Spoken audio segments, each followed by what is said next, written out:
Leonardo Kitsune!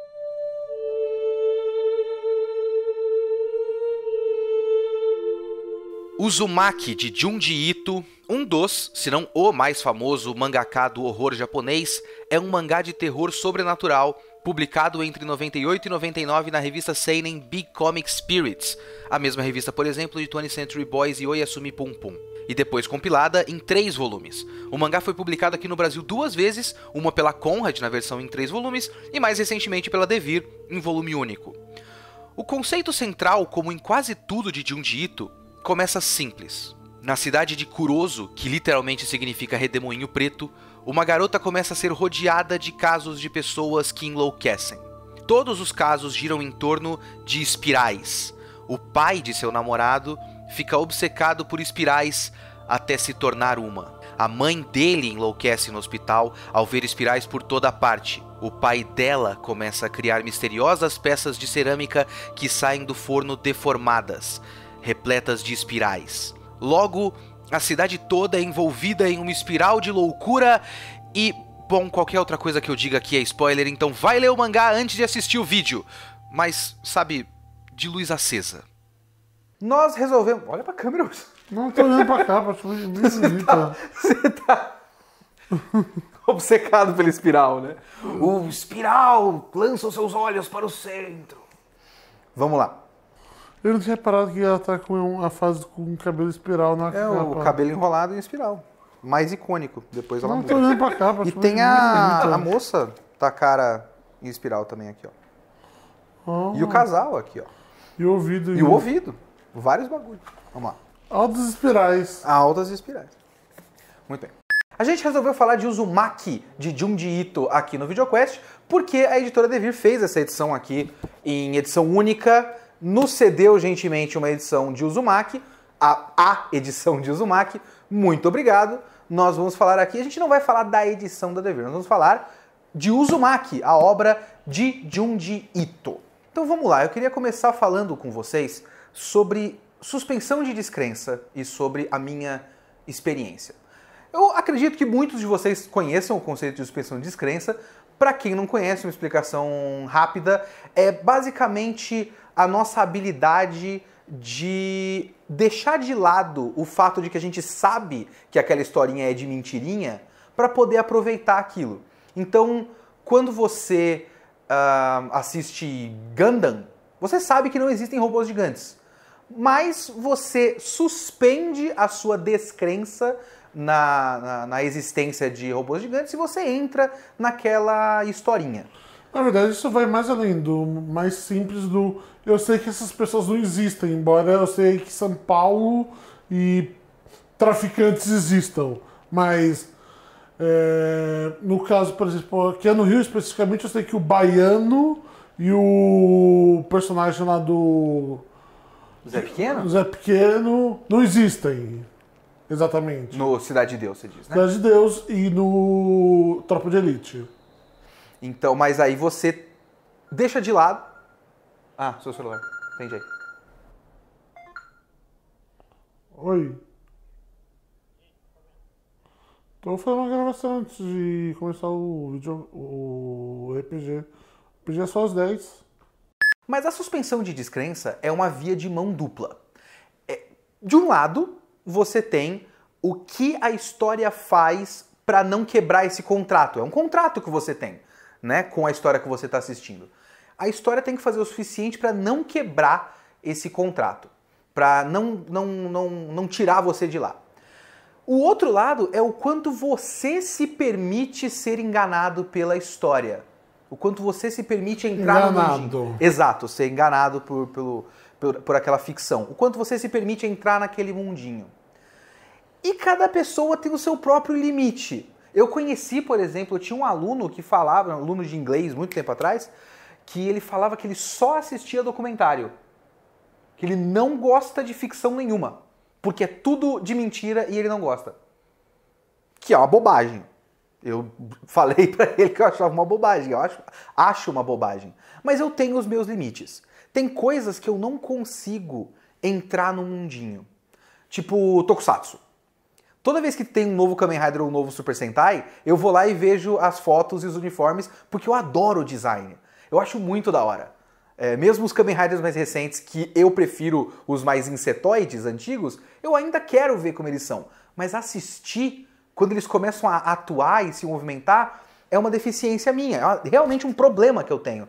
Eu não consigo entrar naquele mundinho. Histórias que eu sei que são feitas pra chorar, não consigo. Se eu identifiquei que aquela é uma... Tipo, Marley e eu. Ah, o cachorro deve morrer no final e ele quer que eu fique triste com isso. Eu não vou ver, eu não tenho... eu sei que eu não vou ficar triste porque eu sei que ele quer que eu fique triste. Isso não é um pouco de birra? É um pouco de birra. Eu não tô falando que eu tô certo em nenhum momento aqui. Mas é uma coisa que você precisa trabalhar. Tipo, coisas que são emocionantes pra chorar, em geral dão certo comigo, caso eu saiba que o objetivo central daquela história não seja esse. Tipo, quando o All Might lutou com o Almôndega no Boku no Hero. O objetivo da obra Boku no Hero Academia não é te fazer chorar, mas aquele momento construiu e chegou num momento emocionante. Eu me emocionei, eu chorei. Your Name. Você bate o olho no trailer, no fim eu tenho que ficar emocionado, né? Aí é difícil entrar. Você consegue identificar qualidades e defeitos, mas realmente entrar no mundinho é um problema. Eu tenho esse problema com terror. Terror não me interessa. E horror. Terror e horror não me interessam porque eu me conheço e eu sei que vai ser uma experiência muito bosta. De eu ficar olhando pra aquilo e falar, monstrinho. Não dá pra mim, não dá. É um problema que eu tenho. Essa foi a minha experiência com o Uzumaki, que eu gostei muito. Eu gostei de Uzumaki. Mas eu tô ligado, eu fiz um outro vídeo sobre fragmentos do horror aqui no VideoQuest, assistam. E eu já citei naquele lá que o negócio do cara não é sustinho, não é terror, nem nada do tipo. É incômodo, é o bizarro, é o esquisito. É uma atmosfera que te envolve e te incomoda. E eu sei que ele tá fazendo isso. E eu sei que dá certo, não é? Sim. Ele além de ele ser um clássico... Eu, por exemplo, em dados momentos eu fiquei muito...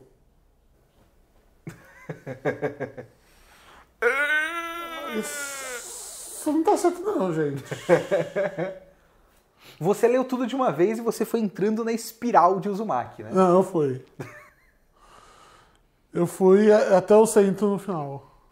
Eu entendo tudo que ele tá fazendo, admiro, gosto, acho muito legal, só não sinto. Eu tenho essa relação com a obra de Junji Ito. Eu quero conhecer mais, eu vou ler mais. Eu gostei do que eu li de Gyo, por exemplo. Porque Gyo é muito esquisito. E o Uzumaki eu gostei pra caramba. Eu só não tenho isso. E eu sei que ele tá fazendo. E eu admiro pelo que ele faz. Eu admiro, por exemplo, pela estrutura narrativa do Uzumaki, que eu acho muito inteligente. Porque o macro do mangá se reflete no micro dos capítulos.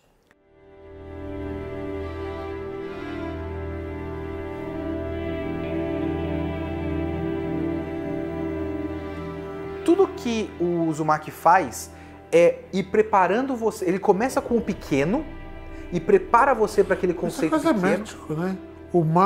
O todo na parte, a parte no todo, né? O que está em cima é o que está embaixo. Bonito isso. O Uzumaki é uma espécie de Fullmetal Alchemist do terror. Mas enfim, ele começa com o pequeno e ele te prepara e ele vai aumentando. Ele vai gradativamente e cumulativamente aumentando a escala daquela esquisitice até chegar no máximo do absurdo. O primeiro capítulo começa com o pai do menino Shuichi obcecado por espirais, ele estava num caracol, o que é importante também, e a menina falando de como a cidade é decrépita e é velha, e aí você vê as plantas enroladinhas em espiral, um vendavalzinho, o cara olhando um caracol. No fim do capítulo você tem essa cena clássica do cara num balde de madeira, num caixão, basicamente, né? Não, é uma banheira. Uma banheira, isso. Numa banheira, enrolado nele mesmo, porque ele queria se tornar a espiral. E aí cada capítulo de Uzumaki vai fazendo isso. Começa com a menina que é muito bonita e as pessoas são obcecados nela, mas ela tem uma pequena cicatriz. A cicatriz vai crescendo e crescendo e crescendo e crescendo e crescendo, e ela é engolida pela própria cicatriz, que é uma espiral. Então as coisas vão sempre aumentando e aumentando, e o mangá é assim. Sim. Ele vai indo de uma coisa comum até um... É tipo... quase que um eclipse. É uma sensação parecida com o Eclipse do Berserk, de certa forma, porque você começa no pequeno, lá no grupo de mercenários, e no fim você tem uma espécie de um apocalipse bizarro, que envolve todo mundo e todo mundo morre. O Uzumaki é próximo disso, de certa forma, o todo do negócio. O fim é um absurdo tão grande que não dá pra você esperar aquele fim. Isso não é negativo, inclusive. Não dá pra você esperar aquele fim vendo pelo começo. A escala do absurdo do fim de Uzumaki é uma coisa muito, muito foda, né? Sim, eu gosto muito disso. Eu gosto desse, porque tipo, vai indo, vai indo. O espiral começa com uma coisa boba, porque o primeiro capítulo eu vi, ele falou, você falou, vamos falar sobre o Uzumaki? Vamos falar sobre o Uzumaki. Eu nem sabia sobre o que era o Uzumaki. Bom, isso é bom. Eu só sabia que era um clássico de terror. Tá, vou ler o Uzumaki. Primeira coisa que eu vi, o nome significa obsessão por espirais, tá? Não é exatamente obsessão por espiral, é só o espiral, né? Não, é tipo doença de espiral. É uma coisa, é o que os personagens sofrem. Se eu não me engano é isso que significa o nome. Ou eram os subtítulos. Agora eu fiquei na dúvida. Diego, nosso editor, tira a dúvida aqui na tela. Daí eu fui ler, né? E tipo, como eu comecei a ver, mangá sobre espiral. Eu vi. Falei, essa porra tem 3 volumes, 20 capítulos. Não tem como manter isso! É engraçado que isso é uma coisa muito curiosa. Você pega, por exemplo, a edição da Devir, é um talagão, né? É um bagulho gigantesco. Quando você pega o primeiro capítulo, você fala, eu vou ler tudo isso só com esse conceitinho de espiral? E ele consegue tirar leite de pedra. É meio admirável, assim, a quantidade de coisas que ele consegue tirar de... Porque ele faz muito isso. Ou ele pega alguma coisa que é naturalmente espiralada e faz com que as pessoas fiquem obcecadas por aquela espiral, ou ele faz alguma coisa comum tornar-se uma espiral e as pessoas enlouquecerem a partir disso, e o processo de enlouquecimento é o processo de espiralização. E ele consegue... existe? Se não existe, existe agora. Palavra do vídeo, espiralização. Ele consegue variar. Assim, tá certo que ele tem uma coisa que é... A primeira metade dele é meio episódica, né? São casos. Tem o caso da menina e da cicatriz. Tem o caso do menino que vira um caracol. Spoiler. Tem o caso das grávidas que estão chupando sangue. Tem o caso do menino obcecado pela menina principal. E o caso do cabelo. O caso do cabelo. Então, pá. Só que aí tudo isso se acumula e acontece um grande bagulho e a história meio que foca numa linha da metade pra frente, né? Mas nessa primeira metade ele consegue variar bastante as coisas que ele faz. Então é uma leitura sempre rica, sempre interessante, sempre variada. E depois ele segue pra e aí ele faz com que você entre naquela loucura, porque as coisas vão aumentando de escala, mas você precisa de uma linha, né? Então não pode ser só episódico. E mesmo naquele momento ainda é razoavelmente episódico, né? Tem esse problema agora. Agora a gente... eu acho que eu tenho uma solução. Vamos fazer a solução. Aí tem o capítulo da tentativa da solução. Bom, agora vamos fazer isso. Exato. E é uma leitura gostosa, uma leitura rica, e é um bom mangá estruturalmente falando até. Um outro aspecto interessante de quase toda a história, ela se passa em ambientes fechados. E às vezes os ambientes fechados, eles não são literalmente fechados. Eles são restritos do movimento. Por exemplo, na parte mais final, tem mais campos abertos, mas você tem menos liberdade. E mesmo com os campos abertos, os personagens ainda acabam se fechando em pequenos espacinhos e ficando obcecados por aqueles espacinhos, né? Sim, então, tipo, todo mangá quase se passa em locais fechados, em uma mentalidade fechada, por exemplo. Isso é importante. Porque isso faz parte do espiral. Uhum. Porque a espiral, teoricamente, ela funila. E a sensação de, como se diz, claustrofobia, também está ligado à sensação de falta de equilíbrio, que é uma sensação que uma espiral dá. Ah, que é o tímpano? Não é o tímpano. Não, é o tambor. É outro bagulho. Tambor? Acho que é o tambor. Tem um nome esse órgão espiralado do ouvido que dá o equilíbrio pra gente. Que Então, isso é uma coisa que é trabalhada na história, assim. Ele consegue tudo que é possível de ter espiral, ele usa. Basicamente, ele colocou no Google, espiral. Aí veio Google Imagens. Eu vou usar isso aqui. Beleza. Ah, borboleta tem um bagulho espiral na boca? Põe no mangá também. É basicamente isso que ele fez. E sim, essa sensação de claustrofobia, porque quando você trabalha esse tema da espiral, né, que é o tema central de Uzumaki, tem essa coisa da falta de saída, da falta de possibilidade de saída. Tudo vai para o meio e para o centro, não existe fora. Então você tem aquela sensação desespero. do desespero, da esquisitice. Do terror. E você junta isso com a arte do cara, que é uma arte muito detalhada. Eu gosto muito da arte do Junji Ito.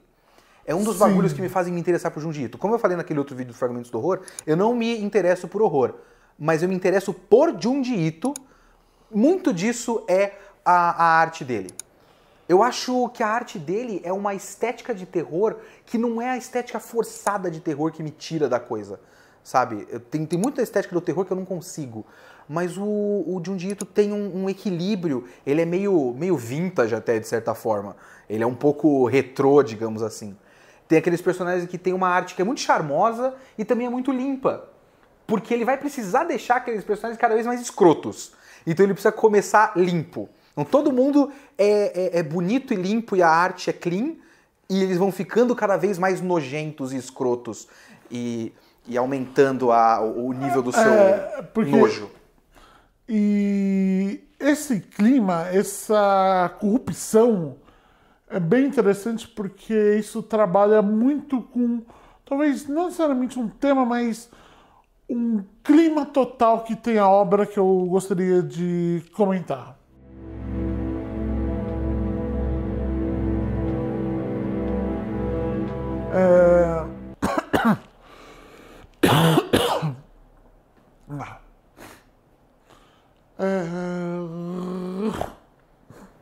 Parece o Chewbacca agora.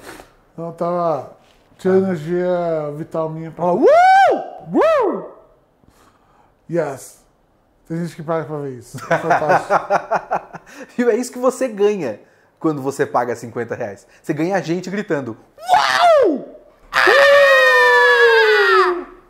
Vai. Ai, ai, ai! É a linguinha do Kung Po? Ai, ai, ai, ai! Ai, ai, vamos lá. Horror cósmico é uma coisa que é complicado discutir. Em primeiro lugar, é uma coisa que as pessoas gostam de pôr em tudo que é canto. Sim, a obsessão recente com Lovecraft fez isso, né? Sim. É o máximo do terror que existe ao Lovecraft, então as pessoas curtem muito fazer com que tudo tenha relação com Lovecraft, que é o que a gente vai fazer agora, inclusive. E talvez nós estejamos de fato acima disso. Como sempre digo, nós nunca estamos acima do erro. Aliás, a gente está acima do erro, sentados. Às vezes abraçadinho. Mas há muitas semelhanças, né, entre o horror cósmico e o que acontece na obra do Uzumaki. Eu acho que seria interessante colocar um pequeno, porque vai ter pequenos spoilers no que eu vou comentar, né? Spoilers! Então, se tiver alguma coisa para clicar aqui, para quando sair os spoilers, né? Não tem mais clicar na tela no YouTube. Não tem, rapaz? Não. Quer dizer, tem caso eu não ative aquela tela final de recomendação de vídeo. Uma coisa anula a outra, é horrível. Nossa, eu odeio você, YouTube. Pois é. Eu gostaria muito, porque era muito útil colocar aqueles negócios da tela, tipo, você erra uma informação e você corrige com um quadradinho, né? E você não pode, a não ser que você anule aquela tela final de recomendação de vídeo. Nossa, que merda. Não vai ter, sei lá, põe uma borda vermelha escrito spoilers. Não, de qualquer forma coloca, o Diego coloca uma brincadeira de spoiler girando com a espiral aqui, e você segue com o negócio e coloca um aviso na tela, vá para um minuto tal, sei lá. Algo do tipo, não sei. Essa parte visual, eu confio nele. Vai, Diego. Então tem muitos eventos que estão relacionados. O fato de que toda a história é uma história sobre corrupção, tanto física quanto mental, que é um elemento do horror cósmico e também do horror do século XIX, né? Quando começou o início da psicologia, isso era bem comum, associar a mente e corpo na forma de, se você enlouquecer, seu corpo também vira... Reflete o seu estado mental. Tanto é que Mr. Jack e Dr. Hyde... Acho que é o contrário, né? Dr. Jekyll e Mr. Hyde. É talvez o melhor exemplo disso. E aqui é o que acontece o tempo todo. Quanto mais maluca a pessoa vai ficando, mais ela vai se deformando. E em geral, a pessoa vira uma espiral. Porque vai ser sobre espirais, enfim. Também tem... o que eles falam que é geometria não euclidiana, o que para qualquer um que é um pouco mais versado em matemática sabe que isso quer dizer nada, mas é o termo que... Não, Um pouco mais versado em matemática? não, é só você pesquisar disso se você ficar curioso o que isso quer dizer. Eu sei. É só você procurar isso, tipo, sei lá, no Wikipedia. As pessoas não vão ver o Wikipedia agora. Urso, geometria não euclidiana. Definição. Cara, é só a geometria que não segue os princípios de Euclides. Ah, claro! Agora tudo ficou claro para todo mundo. É só umas regras matemáticas, tipo, se eu não me engano, que são bidimensionais. Certo. E aí, a geometria não euclidiana basicamente é a geometria tridimensional. Não só isso, mas é várias outras coisas. A questão é que, tipo, objetos normais são geometria não euclidiana. E aí a literatura de horror cósmico usa isso como, tipo, pra falar que é geometria que vai te enlouquecer só de você ver. Certo. Bom, o Uzumaki é sobre espiral, uma forma geométrica que deixa uma cidade inteira maluca. Então... E que eu tenho quase certeza que talvez a espiral seja um objeto euclidiano. Eu não tenho certeza, mas o ponto não está na matemática dessa vez. A questão é o fato de que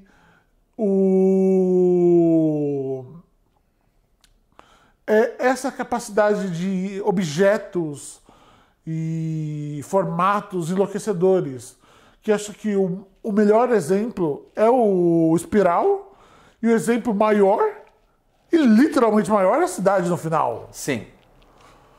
Porque é uma cidade no subterrânea que corrompe uma cidade. Que é uma coisa muito horror cósmico. Uma cidade ancestral que corrompe uma coisa que está além do tempo e do espaço. Que tem aquela estrutura no subterrâneo no último capítulo, que é meio que uma entidade absolutamente sem explicação, Sim. que simplesmente existe e fez uma cidade inteira enlouquecer, direta ou indiretamente. Não fica tão claro. Até a questão de não ficar tão claro já é uma coisa de horror cósmico, que é a nossa incapacidade de compreender algo muito maior do que a gente, né? Sim, então tem esses elementos de horror cósmico. Claro que o horror cósmico aqui não é o principal. Não é o centro da espiral. Exato. Ele é o meio da espiral, na verdade. Que o começo da espiral, eu diria que são os indivíduos e o centro coletivo, mas isso vai ficar para daqui a alguns instantes. Mas o horror cósmico, ele tem uma função muito interessante ao fazer como caminho para você entender como essa sociedade ou como ela afeta tudo e a todos. Eu acho isso bem interessante. Com certeza o Junji Ito usou elementos para contar a história. Isso está lá. Se ele leu obras anteriores que tinham esses elementos, não sei. Não sou espírito de Junji Ito. Não somos nenhum dos dois aqui.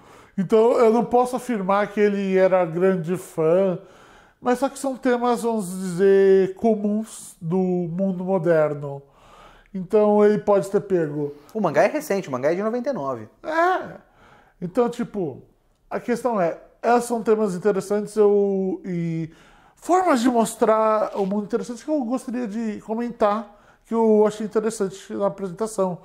Porque senão não teria como comentar aquela cidade maluca dentro do VideoQuest. E não tem como não comentar aquela cidade. E falando na cidade maluca,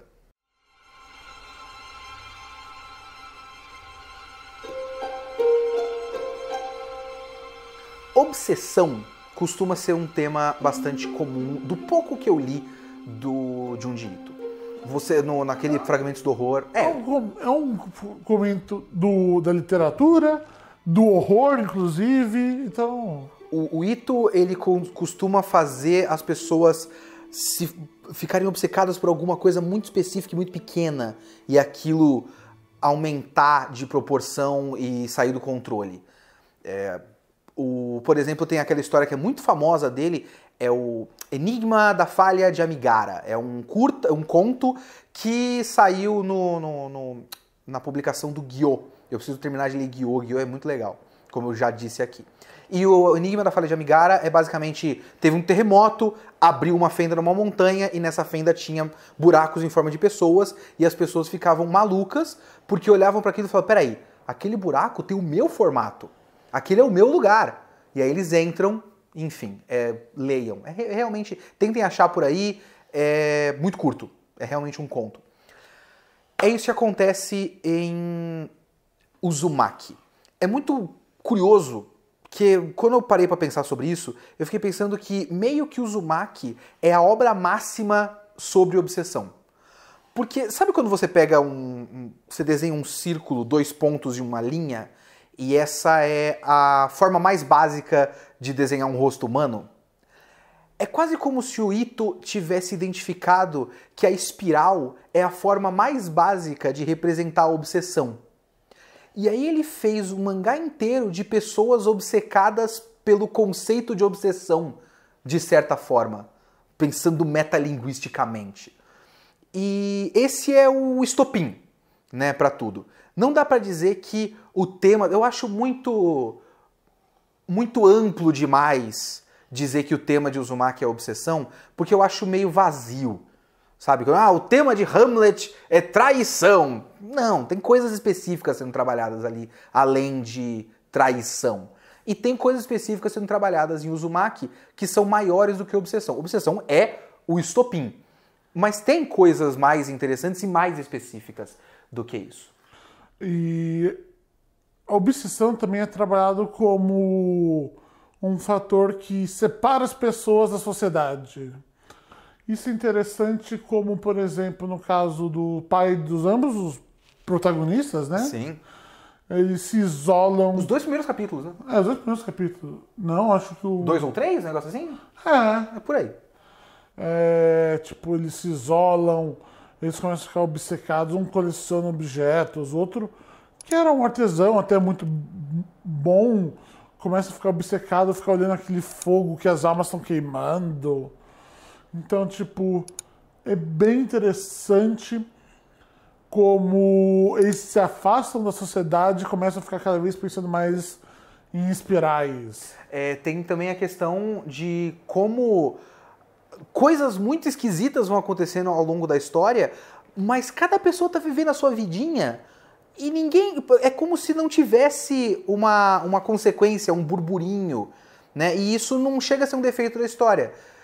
É um tema da história, né? Como cada pessoa tá tão fechada na própria vida que meio que segue assim, tipo, um monte de grávida tá sugando o sangue de pessoas no hospital. Mas ninguém fala sobre isso. E é muito estranho. Tipo, porque elas sugaram sangue e morreu algumas pessoas e ninguém fica... Gente... Não é um caso pra chamar pessoas e chamar a polícia e tal. Só aconteceu e segue a vida, sabe? Então, tipo, isso é interessante como a obsessão ou o isolamento é trabalhado dentro desse caminho para entrar no centro da espiral. E isso é trabalhando o indivíduo, trabalhando o micro. O que me interessa, o que realmente me fez pegar e o que fez eu gostar muito de Uzumaki, mesmo não sentindo todo o horror da espiral, é pensar em... Eu acredito que o que ele fez, o que ele quer trabalhar tematicamente em Uzumaki é o pensamento de cidade pequena. Você falou que você deu uma pesquisada e o Junji Ito disse que o que inspirou ele a fazer Uzumaki foram aquelas casas coletivas, né? Sim. Fala o sim de novo, por favor. Sim. Você não vai falar mais nada além do sim? Não, eu vou falar... Bom, Eu pensei que você ia coisa... Sim. sim, foi. Eu dei uma olhada e vi que era isso. Porque era uma ironia, porque essa parte não aparece no live action. Ah, tem live action de Uzumaki, eu não tenho nenhum interesse por isso. Sim. Porra, que triste, os caras não colocaram o tema principal. Que é uma coisa que acontece bastante, é uma das primeiras coisas citadas na história, que a menina começa falando que é uma cidade velha com umas casas abandonadas. E essa questão das casas abandonadas acaba sendo muito importante lá no fim. Mas o moleque, namorado da menina principal, o Shuichi, ele é um cara que logo no começo fala que as pessoas na cidade são pessoas distorcidas. E conforme você vai analisando o que acontece e o que distorce essas pessoas, é muito desse pensamento mesquinho que acontece numa cidade muito pequena onde todo mundo está meio fechado e isolado. Eu digo isso porque conforme eu lia o Uzumaki, eu lembrei muito da minha experiência de morar na cidade de Tiradentes. Cidade de Tiradentes, se vocês não conhecem, é um bairro da cidade de São Paulo, é um dos piores e mais pobres bairros da cidade de São Paulo. Você vai falar que é o bairro na extrema zona? O bairro no extremo leste de São Paulo, gosto muito de falar do extremo leste, bem lembrado, senhor. E é um dos mais pobres de São Paulo. E ele é muito esquisito quando você pega um ônibus e vai pra lá, porque ele parece muito isolado. Parece que você tem a cidade de São Paulo, aí a cidade de São Paulo acaba, e aí tem mato e pedra, e aí tem a cidade de Tiradentes num bolsão isolado da cidade. E conforme você vai... Eu via as pessoas perto de mim, eu via que tinha uma sensação como se simplesmente não tivesse a ideia nas pessoas de sair da cidade de Tiradentes. Era uma coisa que prendia você ali. E isso eu acho que é uma coisa que está muito presente no Uzumaki. Tanto é que, bom, você tem o caso, por exemplo, quando eles vão numa dessas casas velhas e você tem um personagem que é um bisbilhoteiro, o típico bisbilhoteiro de cidadezinha, que ele morre porque ele vira uma série de brocas, espirais, porque ele fazia buracos para espionar o vizinho. E ele morre por conta dessas broquinhas que ele fazia os buracos. Ou então na outra casa velha, que os vizinhos brigando absolutamente sem motivo, simplesmente porque eles são obrigados a conviver um com o outro e eles enlouquecem. E aí isso dá na consequência dos filhos. E a única maneira dos filhos se amarem, poderem se amar, é completamente se isolar da família e tornarem-se um só. E eles quase viram um dragão, né, entrando na água. Tem um rabinho no fim, né? É um bagulho muito estranho. É um bagulho muito estranho, é o subtítulo deste vídeo. VideoQuest 85, Uzumaki, é um bagulho muito estranho. E você tem aquele final malucaço de depois que a cidade é completamente destruída, que é uma parte que eu não gosto muito. Eu não gosto dessa parte, a gente já conversou sobre isso, né? Sim, eu gosto daquela parte. Eu acho que as coisas do Junji Ito funcionam com coisas mais reais e pequenas e claustrofóbicas. E mesmo que faça sentido na história, que ele chegou num ponto que a maior espiral possível que ele pode trabalhar é um furacão, e o furacão destrói a cidade, eu não gosto do momento que parece um certo Mad Max ali, porque dá uma sensação de leitura diferente pra mim. Não parece esquisito, parece grande. Tem canibalismo. Eu sei, tem coisas naquele trecho que são esquisitos, mas o trecho em si, da cidade destruída, das crianças soprando e fazendo furacão, eu acho que é aqueles momentos que o Junji Ito leva a ideia dele ao extremo e fica mais bobo do que estranho. Mas enfim, é uma parte que eu não gosto e eu não gosto um pouco da última coisa que acontece na história, mas eu chego lá. Essa parte é uma parte que vai construir aquela cidade em espiral. E a cidade em espiral, pra mim, é a metáfora máxima do pensamento de cidade pequena, que literalmente prende as pessoas. Eles tentam sair, mas eles andam em círculos e voltam para a cidade. E a cidade é um círculo e todos estão interconectados. E isso não faz bem para ninguém. E todos viram uma hive mind maluca, e eles se entrelaçam e fazem muito mal e morrem e apodrecem. E isso não faz bem para ninguém. E todas as almas são sugadas para o centro e vão dar naquele lugar do fim, que é uma parte que eu não gosto muito, mas tem esse significado do como um lugarzinho isolado como esse tende a se isolar e tende a fazer muito mal para todo mundo. Tipo, no momento que a cidade mais precisa, pessoas vêm de fora e elas são ou rechaçadas e mortas, ou incorporadas ao pensamento da cidade e viram tão malucas quanto todo mundo. Então, essa parte me interessou muito e essa é a parte que eu realmente gosto muito de Uzumaki.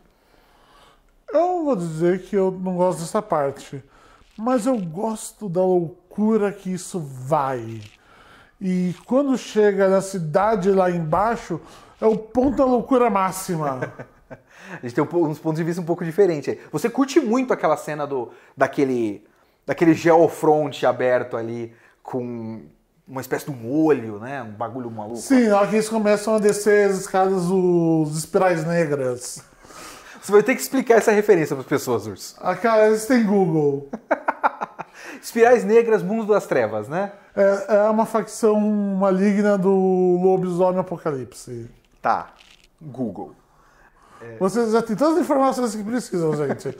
Eles estavam lá descendo, fazendo a dança das espirais negras. Na hora que chegaram lá, na hora que eu vi ela descendo, eu falei, caralho, ela tá descendo a espiral negra. E quando eu vi lá embaixo, vi o bagulho, eu falei, caralho, não é que chegaram em Malfeias mesmo? Isso vai ser muito legal para umas 3 pessoas que vão assistir esse vídeo. Vocês 3. Eu amo vocês 3. Eu gosto do fato de ter as almas lá embaixo, porque realmente significa que é a inevitabilidade de todo mundo que chega naquele lugar. É uma lagoa, desde o começo, que vai se amontoando coisas. E aí ele amontoa todas as almas das pessoas que moraram naquela cidade, que é um ciclo eterno das pessoas presas naquele lugar. O que eu não gosto é a porra dá pra dizer até que é uma espécie de uma entidade lá, que eu gosto de Uzumaki quando ele pega algo que eu conheço e deixa aquilo esquisito. Aquilo não é nada pra mim. E aquilo eu não consigo sentir nada. E eu já não sinto muita coisa além do terror. E aí eu olho pra aquilo e falo, tá bom, então tem aquilo.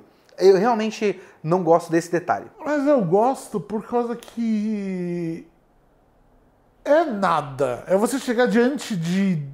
É como se tivesse morrido, chegar diante de Deus, e é um ornitorrinco, e você tivesse... Como você disse pra mim, com certeza é melhor do que uma narração ou um cara sentado explicando: olá, eu sou o deus da espiral. Este lugar foi criado por mim. É bem melhor do que isso, com certeza. Eu gosto do absurdo de chegar lá, não tem explicação nenhuma, você olha, tem uma estrutura bizarra, e o máximo de vitória que eles têm é que eles não estão olhando para a estrutura, estão olhando um para o outro. E é isso. E aí acabou, foda-se. E você lide com isso. E lide com isso, que a explicação é, tem aquilo. E o final feliz é, eles estão se olhando. Eu concordo com tudo isso, eu gosto do como. Eu não gosto do o quê. sei se vocês entendem o que eu quero dizer com isso. Você queria que fosse o quê? Uma banana? Eu no não lugar? sei o que eu queria que fosse. Eu não tô falando que eu tenho uma solução melhor, eu tô falando que o que tava na minha frente, eu falei, tá bom. Mas eu ainda gosto muito de Uzumaki. Uzumaki é um belíssimo mangá, eu ainda vou ler mais coisas de Junji Ito, eu quero pelo menos terminar o Gyo, pela terceira vez eu falo tô isso. pensando que dá pra transformar uma banana numa espiral, só você estender ela assim, cara, ela vai virar uma espiral. É uma banana infinita que você vai comendo e ela vai continuando a ter uma banana porque ela é uma espiral infinita de banana. Eu não sei se isso é um paraíso ou um inferno. Pô, banana pra mim é a melhor fruta que tem. É, Banana e limão. Limão que é o bacon das frutas, que fica bem. Tudo fica bem com limão. eu acho que tudo fica bem com limão, mas só que limão não vai ficar bem sozinho. É, tem isso, tem isso. Não dá pra. Tem pessoas que curtem chupar limão. Não é um bagulho meu. Mas limão realmente é uma das frutas mais úteis que existem. Mas banana é muito bom. A gente vai entrar numa espiral de falar de frutas aqui? A gente tem essa opção, ou entrar numa espiral de falar pra assinar o canal. E colaborar com o padrinho. E tem esse sino aqui, que eu não sei exatamente pra que serve, mas vocês podem clicar. É pra você. Pra gente fingir que o YouTube vai mandar pra você notificação do VideoQuest. Porque o YouTube não manda essa porra desse YouTube. Que a gente tá preso na espiral do YouTube. E pra sair dessa espiral, a única maneira é o padrinho, pra você conseguir fazer com que o VideoQuest continue se sustentando. Muito obrigado a todos que colaboram com o padrinho. E que é a vitória do VideoQuest. Uma vitória que não é possível dentro de Uzumaki. O que é muito verdade. Porque a gente conseguiu sair da cidade pequena, ou seja, sair da nossa derrota. A gente tem aí um padrinho contra a cara dos nossos inimigos, nossos malfeitores, que insistem em todo vídeo entrar e nos chamar de gordos, o que é uma ofensa porque nós somos obesos. Agora eu fiquei um pouco triste. Tchau. Não fica numa espiral triste, cara. Vê pelo lado positivo. Tô preso na espiral da tristeza. Não faz isso, não.